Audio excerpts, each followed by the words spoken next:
So after Tucker Carlson got shit canned from Fox News, that was a great day, he migrated his show over to Twitter. His show launched as Tucker on Twitter, but ever since Twitter's horrific rebrand, his show rebranded to Tucker on X. Yeah, that totally doesn't insinuate he's making content far more risque than just a news show. As you could imagine, Tucker really fell off after losing his show on Fox, and now, in a desperate attempt to cling on to relevancy, he is now spreading a conspiracy theory that Obama is a closeted gay man. In a recent episode of his Twitter show, he interviewed Larry Sinclair, who claims that back in 1999, when Obama was still Illinois' senator, he had sex with him one night. Not only that, but he also claims that during their fling, Obama was also doing crack and cocaine. It's important to note that this is far from the first time that Larry Sinclair has claimed this. Even way back when Obama was still running his presidential campaign, Larry Sinclair was claiming that he had sex with Obama one night. He even took a polygraph test to prove this, and guess what? He fucking failed the test! And as a cope after failing the test, he was saying, oh, the Democrats rigged the machine to make it so the result will always come out as false, no matter what.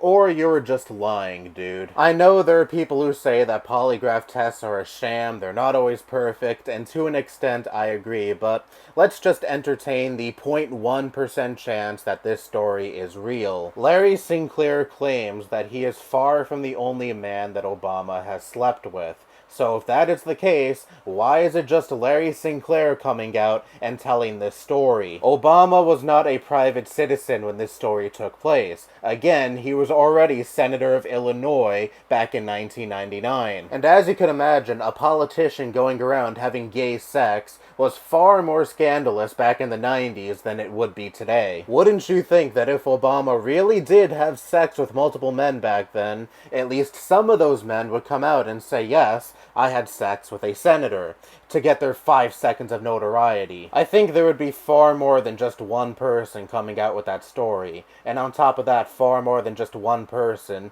who is known to be a professional liar. He has a long criminal record that includes forgery, larceny, credit card fraud, assault, and more. And in 1987, he was sentenced to spend 16 years behind bars, but obviously sometime before 1999, he was able to be released. But overall, does this sound like a guy that is trustworthy? I say no, and anyone else with common fucking sense would say the same thing. But okay, again, let's entertain the 0.1% chance that this story is true. Even if it is true, who gives a fuck? By 1999, both Obama and Larry Sinclair were already grown adults, and Larry's story insinuates that everything they did that night was consensual. I'm failing to see what is the big problem here. Oh, Obama supposedly did crack and cocaine. Like, okay, cool. To me, that just says Obama wanted to have a fun night, and in that case, more power to him. I didn't watch the full interview because I knew it would be a waste of my time. I only watched the preview, and the preview for this was so fucking hilarious. Throughout the entire thing, you had this dramatic, ominous music playing that would be right at home in like the Jeffrey Dahmer show, not over a guy telling a story about a one-night fling he had with another man. And in the preview, Larry Sinclair says something along these lines, oh, the media doesn't want to talk about this because they don't want you to know about this. And I'm like, why the fuck should this be any of the public's business? I don't give a fuck what Obama's sexuality is, and neither should anyone else, because it has no bearing on his political career. Who exactly is this working on besides conservative brain rot grandpas